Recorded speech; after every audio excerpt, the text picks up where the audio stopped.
এই পৃথিবীতে বাংলাদেশের সবচাইতে বড় দুশ্মন ভারত। সবচাইতে বড় দুশ্মন কে?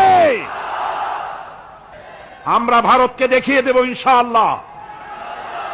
জিহাদের প্রেরণা নিয়ে যদি প্রয়োজন হয় বাংলাদেশের যুদ্ধ যদি করা লাগে ভারতের সাথে, আর যুদ্ধ করা লাগবে, রাসূলুল্লাহর ওয়াদা আছে।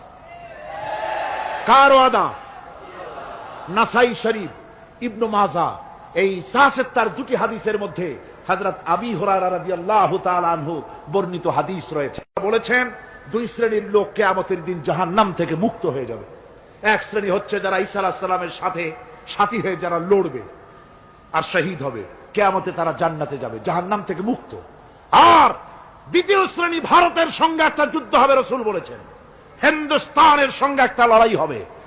ওই